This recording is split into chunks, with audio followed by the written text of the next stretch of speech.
Hello, guys. Welcome to another special edition of Pious Football, where I bring you latest in transfer news. We talk about tactical analysis of games and also discuss pertinent issues around football that you don't hear on mainstream European media. Now, it's Tuesday, Champions League night today, match day 4 of the Champions League. But before then, we want to talk about the game that happened at Tottenham Hotspur Stadium yesterday. Dramatic game filled with excitement from start to finish. If you didn't watch the game, you missed a lot.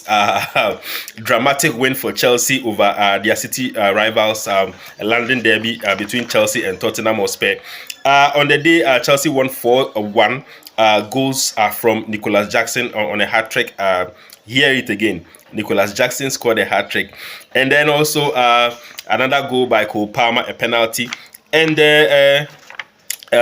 sort of a consolation from Son Heung-min, who scored first in the first half. But on the day, I want to start with so many talking points from this match, honestly. But I want to start with the hat trick by Nicholas Jackson. Chelsea fans will obviously heap a sigh of relief and hope that he will continue to, deliver the goods. I mean, he's been criticized by a lot of Chelsea fans for not, being able to score or not being prolific in front of goal. He's struggled for consistency, but yesterday's game, of course, Tottenham Hotspur losing two defenders because of red cards. Nicholas Jackson and Chelsea had to take the initiative and try to win the game, and they did in spectacular fashion. Now, Nicholas Jackson, speaking after the game, said he's very happy to have scored a hat trick, of course, and he is also hoping that the streak will continue. And he wants to dedicate the goal to all Chelsea fans who he believes are the best fans in the world. And of course, for Chelsea, who he believes is the best club in the Premier League, of course. Other people will have a lot to say about that, but of course he's really excited for the goal. Also, I think that Tottenham Hotspur, I want to talk about their determination. If you look at the way they played, at a point in time they were playing nine men. They were playing with 9 men because of the 2 red cards. But they played so well. They were always on the front foot, and I think that it is sort of evidence of the work that Ange Postecoglou, the Tottenham manager, has put into the team. Now, after the game, he was saying that this is how his team are going to play. People were surprised that his team did not defend after they got a red card, and he says that he doesn't know how to defend. That is not his philosophy. That he is always going to play on the front foot, whether he is playing with 5 men. So the Australian, stamping his authority and his philosophy on the Tottenham team. They were very impressive. I was really impressed with how they play, their approach play, their determination, their will, kind of the things you don't see in a Manchester United side. But the Tottenham players really made themselves proud. And I'm really, it shows if you look at how the Tottenham fans reacted to, their the players' attitude on the pitch. They were singing all along, even when they were losing, they were still singing. So it shows that the fans appreciate the effort that the players, put into the game, and the fact that a lot of the things that happened on the pitch were out of their hands, considering the cards that they got, on the day. So, if one thing I want to also talk about is, the officiating, okay? In England, a lot of the football post-match analysis is on refereeing decisions, and I think that it needs to change. Yesterday, Michael Oliver and his officials, VAR team, decided to make the game about them instead of us talking about the tactics and the things that happen in the game. We have to be talking about VAR's 4 disallowed goals. Could you believe it? 4 disallowed goals. Some of the goals I think should have been allowed. If you look at the goal that Moises Caicedo scored, the fact that they are saying that there was an infringement before the goal was scored, and that there was an offside. I mean, honestly, if a goal is scored, the goal is scored. You don't need to, go back and watch a replay and see if there was an infringement and call a penalty when the goal has been scored. I mean, it doesn't really make any sense. Of course, I think the VR team are too obsessed with making calls, and I think that is the problem. The VAR team in England are too obsessed with making calls. Okay, there was one instance where there was going to be a check for violent conduct. I don't think it was really necessary. I think it was a player. The right back, the Chelsea right, Reece James. Okay, there was an air ball, and Reece James tried to head the ball. When you are jumping, naturally your hand will go up, your elbows will go up. So when you jump and your elbows go up and unfortunately mistakenly hit someone, it is not a violent conduct, okay? And so the VAR team were checking if there was violent conduct, and then they realized that it was natural. It was the natural position of the arm when you are jumping, and so they decided not to call. Honestly, it wasn't necessary. They shouldn't have even looked at it in the first place. So I think that the VAR team, and the referees in general in England need to back up, because their performances have been too slow. Yesterday they delayed the game so much, so many calls, so many stoppages in the game. Honestly, it's not really necessary. Also, I want to talk about Destiny Udogie, the Tottenham right back. Destiny Udogie had a first call, a yellow card. I think that if you look at the whole game, the Tottenham players were too hyped for the game. I don't know the team talk that the manager of Tottenham, Postecoglou, okay, gave before the game, but I think the Tottenham players were too hyped for the game. They were too emotional, too hyper on the pitch. And it showed in the tackles that they were making. If you look at the first tackle, that got him booked. I mean, it was so bad, going in with a two-footed challenge. And then the second card that he got, the second yellow card, that gave him the red card matching orders. It was so unnecessary. Raheem Sterling was just moving away from play. He had no reason to bring him down, especially when he knew he was on yellow card and his team was already down with 10 men. It was so irresponsible, so immature from the Tottenham right back. And I think that going forward, the manager would have to sit down and talk to the players. It's a derby, yes, but they were too hyped for the game. Especially when they were leading 1-0, they should have calmed their nerves, maintain composure in the game. But they were attacking and are going forward and running, going into tackles recklessly. It was so really bad for Tottenham at this stage of the game. We are only 14 matches into the Premier League. I think that they need to calm down and take the game one after the other. Okay. Of course, also, if you look at the red card to I think it was the Argentine Romero, okay, the central defender, the Tottenham central defender. I think that it was a bit too harsh.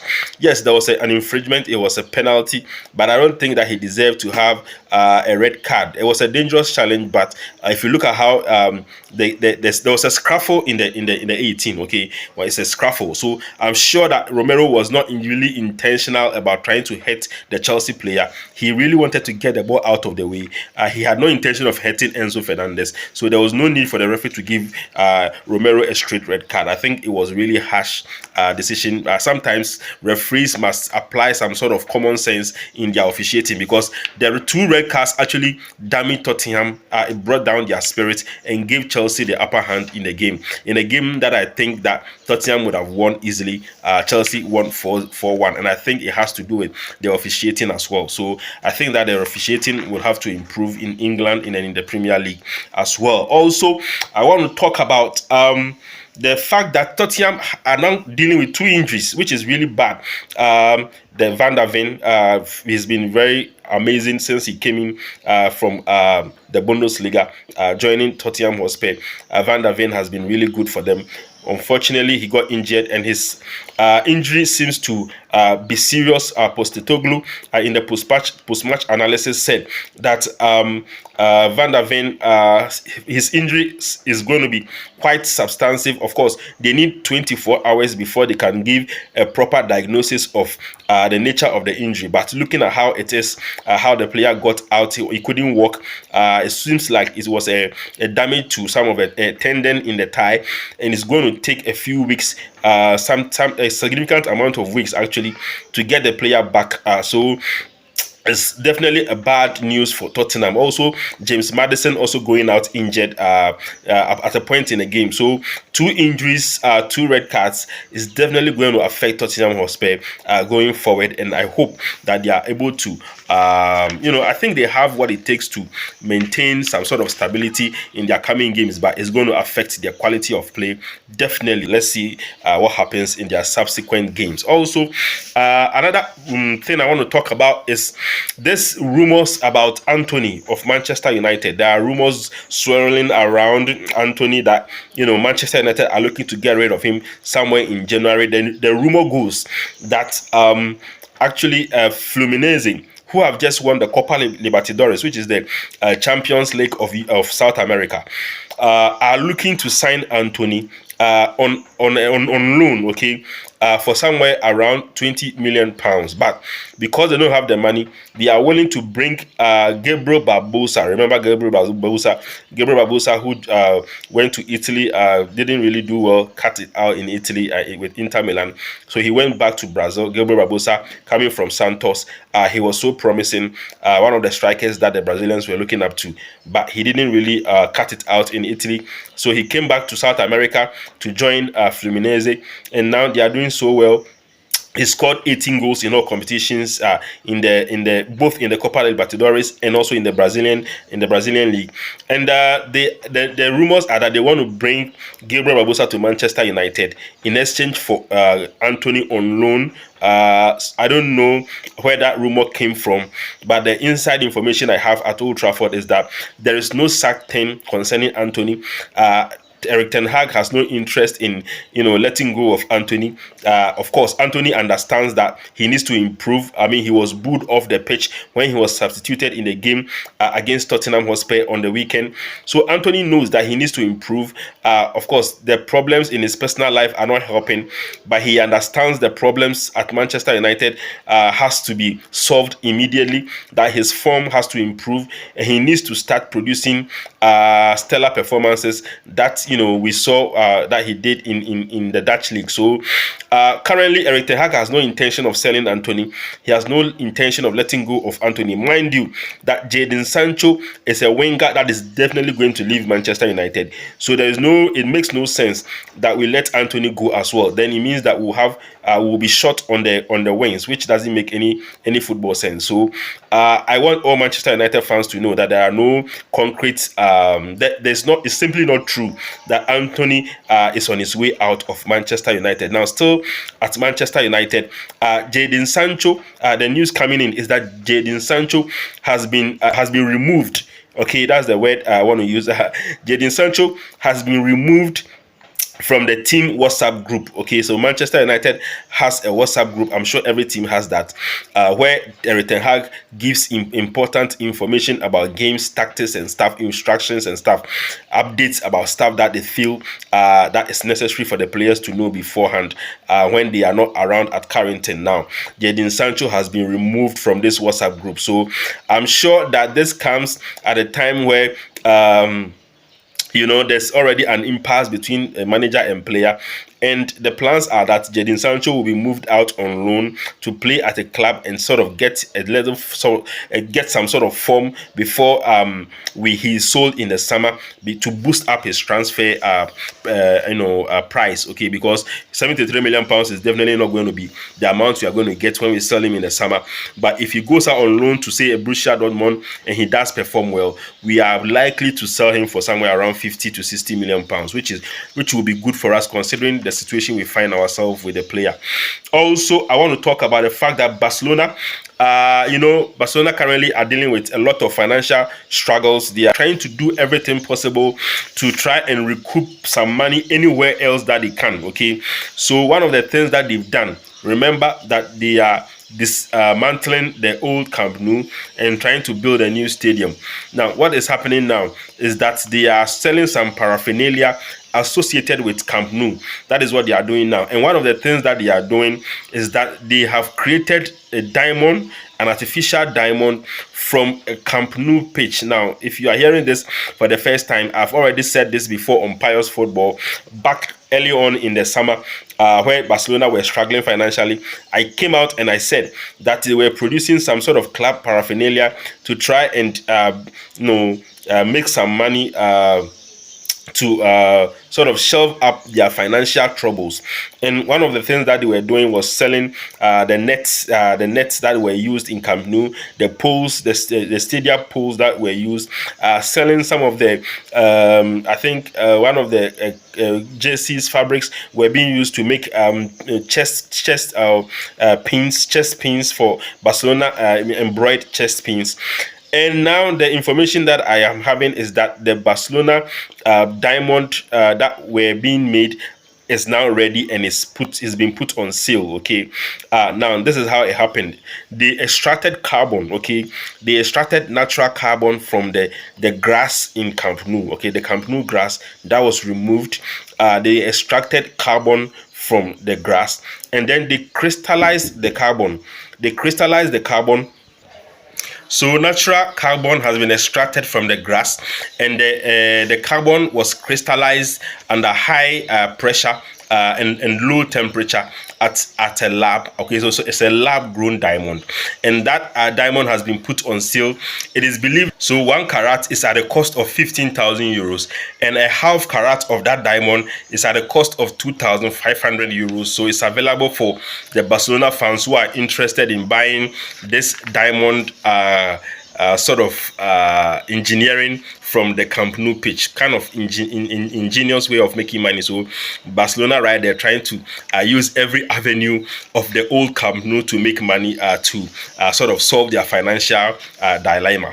Also, still at Barcelona, I want to talk about the fact that Ronald Araujo, the defender, the Uruguayan defender, mind you, he's been very phenomenal for Barcelona ever since he signed. He was crucial, giving that late winner for Barcelona in their last league game against Real Sociedad. So Ronald Araujo is currently Barcelona are planning on extending his contract at Barcelona. His current contract ends in 2025. They are trying to extend it by adding 3 more years to that. So currently they are still working around the clock to make it possible. Mind you that the financial challenges at Barcelona is always going to be a stumbling block, but they are doing everything possible to negotiate with the players' agent and reach an agreement before the end of the summer to extend for another 3 years and take him to somewhere around 2028. So that is news about contract extensions ongoing. Now Barca are already in the process of extending the contracts for Pedri and Gavi. So all the young players associated with Barcelona, they are already Fermin Torres has already extended his contract. So they are working on extending the contracts of quite a host of other players to solidify the team that Xavi is building. Confidence in Xavi, and obviously the project that he's building at Barcelona. Also, is Carlos Puyol, the legend of Barcelona, speaking to the press about his life in football, and he did speak about Vinicius Junior. Surprisingly, mind you that Real Madrid played on Sunday this weekend. They drew with Rayo Vallecano at the Santiago Bernabeu, and the ugly scenes involving Vinicius Junior and what the press were writing about Vini over from Monday coming yesterday. I mean, he addressed it and he said that the press should give the player a break, that they should enjoy Vinicius Junior, that he is a great player. But he did advise the player that he needs to tone down on his antics, okay? And by his antics, I'm talking about the fact that Vinicius Junior is fond of sort of riling up opponents on the pitch. He's fond of riling up opponents, the opposition fans, and it's not really helping him. Fine, we acknowledge that the racist abuse against Vinicius Junior is very bad and needs to be dealt with. It needs to be stopped. The Spanish League Board need to look at it, and they have done so many things to curb that, although it's not much. But there are laws in Spain against racial abuse, and some players, some individuals from Valencia fans are already in court for that. But if you look at his antics on the pitch, trying to fight unnecessarily with the opposing players, trying to dive and get the attention of referees, is not really helping his matter. I think that his public image in Spain is really flawed right now. It's really down, and he needs to work on it by being a bit more professional on the pitch, if I can say that. I think that he needs to be a bit more matured on the pitch. That's the right word. To be a bit more matured on the pitch, he needs to avoid confrontation with opposing players in situations where he needs to walk away. He needs to learn to walk away. He needs to learn to focus on delivering on the pitch rather than fighting with the fans. The fans, of course, and of course the players on the pitch, the opposing players that he is playing against. I think that is some of the things that he needs to work on. Carlo Ancelotti in the game against Barcelona had to drag him away from Xavi Hernandez when he had this exchange with Xavi on the touchline when he was fouled, and Xavi made a gesture for him to get up. I mean, he should have walked away. He didn't have to argue with Xavi.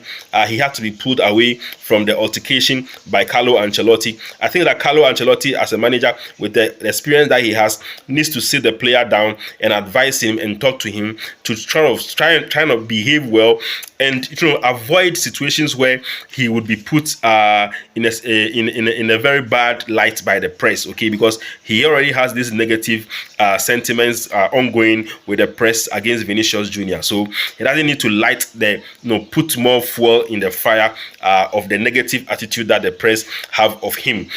He had 16 bookings, believe it or not. He's a winger, and he has 16 yellow cards last season alone. So I think that there's a problem with his attitude and his temperament that he needs to work on if he really needs to go take his talent to the next level of football. Also, I want to talk about the fact that Van Dijk spoke about the game against Luton Town. They drew 1-1, a game that Liverpool were expected to win. I said that Luton Town are one of the teams that are really low on points in the Premier League, so everyone wants to get the best out of them. But unfortunately, they drew. Now, Jurgen Klopp made a comment in the post-match analysis of the game, saying that the referee influenced the game, and he blames the referee for Liverpool not winning the game. Now, if you look at the goal that Luton Town scored, Klopp believes that there was an infringement before the counter attack by Luton Town began. Okay, he believes there was sort of a wrestling. The Liverpool player was pushed down, was pushed on the floor before that counter attack happened, and so Van Dijk is saying that he doesn't believe that. Of course, he thinks that it should have been an infringement, but he also believes that Liverpool should have scored several opportunities that they had, should have been converted into a goal, and that they shouldn't be blaming officials for why they can't win games. He believes that so many things happen on the pitch that shows that the destiny of Liverpool were always in their hands, and so blaming match officials for not winning a game is not the way to go. Of course, it's quite rare to have a captain disagreeing with a manager publicly, but it's a professional way of disagreeing with the manager. And he did say that he believes that the Liverpool team need to work together and also try and take their chances. Now, Darwin Núñez missed a huge opportunity to give Liverpool the 3 points. So, I mean, you cannot blame the referees too much if you don't win a match. So, that is what Van Dijk thinks of what happened against Luton Town. Also, I want to talk about, still at Liverpool, I want to talk about the fact that, the scenes at, the game after Luis Diaz scored. He dedicated the goal to his father and called for the people who have taken his father hostage to free his father. He called for freedom for his father. Okay, now in reacting to the scene and the plea of Luis Diaz, who is a Colombian legend at this point, the left-wing paramilitary resistance group that kidnapped his dad, the spokesperson of that group has come out, made a press press statement, and he released the statement to the public, and said that they are really sorry for the situation with Luis Diaz's father, and that they are working to try and get his father freed. As to how that, what that means, I don't know. And he did say that they need security guarantees before their father, Luis Diaz's father, the hostage that they have taken, is freed. As to what that also means, I don't really know. But I can make inferences in the statement and say that he believes that the special forces, okay, that have been dispatched to the group, to the location where it is believed that the hostage is being kept. The paramilitary group, the ALN, operates somewhere in the mountains close to Venezuela, in the bordering Venezuela. Okay, so they believe that this special forces that has been released by the Colombian government to work on bringing the hostage home are threatening a lot of people living around the place, and they feel that the approach by the government is very harsh. And of course, two of the hostage takers have already been killed, and only two are now are believed to be at large and are holding the hostage. And the leader of ELN is saying that he is going to work on bringing the man back, which means that although they have some sort of control over the situation, they are not entirely in control of everyone within the organization. And I think that the ELN at this point seems a bit splintered, in my opinion, and that the spokesperson or the leader of this group is not really in charge of the whole situation, and it seems to be some sort of rebel group within a rebel group, so to speak. So let's hope that any problem associated with the group doesn't spill over and cause the death of the hostage. Here on Pious Football, I say again that we are praying for the Diaz family and hoping for the safe return of the father of Luis Diaz. Also at the camp of Endrick, the Brazilian youngster Endrick, has been called up to the Brazilian national team. Great news for those of us who have been following Endrick. Fantastic talent since he was 15 years old and made a debut for Palmeiras. He's been phenomenal. And this call-up actually is a record. It is the first time that anyone as young as him has been called up to the Brazilian national team since Ronaldo Nazario did it in 1993. Okay, so I mean, it's all good news for Endrick. Mind you, he's already signed with Real Madrid. He will be joining Real Madrid in the summer.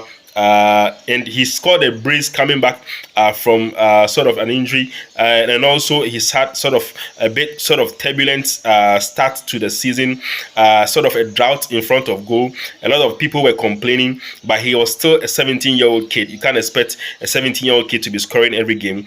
He came back and scored a brace over the weekend, and of course that has endeared himself to the Brazilian manager, who has called him to join the national team for the November international break. Okay, so it's all good for Endrick and for Real Madrid, and I hope that it will be the beginning of great things to come for the young chap. Also at the camp of Manchester United, another rumor I think should be taken with a pinch of salt by Manchester United fans is the fact that Ruben Amorim, those of you who don't know him, he's the manager of Sporting Lisbon.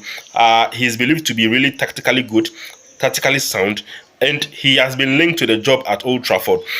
Mind you, I said yesterday on Pious Football that the new incoming investor, Sir Jim Ratcliffe, has said that he is happy with the work of Erik ten Hag so far, and he believes that if he is supported with the right recruitment, he will come out good. So this rumor about Ruben Amorim doesn't make any sense at all at this time. I have said that people who are thinking that Erik ten Hag will be sacked don't know Manchester United and don't really know what happened in the negotiation to bring Ten Hag to Manchester United and the situation that the club was in before Erik ten Hag came. If you look at how he's turned the club around, these struggles that are happening right now are not going to be enough to send the manager packing. So, like I said, this rumor should be taken with a pinch of salt. Amorim was interviewed about the rumor, and he said that he is not aware of any links to Manchester United, and that although he has an idea about his future, he will only reveal it at the end of the season. So let's see what happens, if Erik ten Hag will be sacked by the end of the season or not. But for me here on Pious Football, I would say that Erik ten Hag's job is actually very safe, and that he's not going to go anywhere this season. Also, at the camp of okay, so my last two stories for today. I want to talk about the Champions League games. Like I said before the start of the episode, that today is Champions League night. Big fixtures coming up in the Champions League. Dortmund are playing at home to Newcastle United. That will be an early kickoff, 5:45 p.m. And also I think Barcelona will be playing Shakhtar Donetsk away, also an early kickoff. And then the big fixture, AC Milan will be playing at the San Siro against PSG, okay? And that is going to be the decider. If AC Milan lose that game, they are out of the Champions League. So I think that they need to do something tonight. So Newcastle United lost at home last time in the match day 3. Let's see if they can do something in Germany. But I think that away at the Signal Iduna Park, I don't see them winning the game. So let's see what happens. Also, my last story for today is at the camp of the European transfer market, who have brought up a list of clubs who have scored the most goals per game in Europe this season. Okay, and in the top 3 of this ranking is Bayern Munich. Remember, high flying Bayern Munich with Harry Kane scoring here and there. They are top. They are the most prolific team in Europe this season. And of course, they are joined by 2 Dutch clubs in the top 3. PSV, Feyenoord in there, and also I think. So PSV Eindhoven also in there. So these 2 that teams are flying. Ajax is suffering, and it's rather unfortunate what Ajax has now become. But they won 4-1 in their league game this weekend. So let's see if they can pick themselves out from the 19th place that they find themselves in the Dutch league. Now, also in the top 15 are PSG, French PSG, and Newcastle United. They've been scoring a lot of goals this season. Bayern Leverkusen, high flying Bayern Leverkusen, coached by Xavi Alonso, also in there. And also Manchester City, of course. You can't make this statistic without mentioning Manchester City. So all good for all these teams. They are scoring a lot of goals, and it shows that some of these teams are likely to contest for the league title at the end of the season. So that is all for Pious Football. Thank you for staying with me. Tomorrow I'll bring you latest in all the tactical analysis and transfer news, and of course details of the matches that will happen tonight on match day 4 in the Champions League. Thank you for staying with me once again. Bye.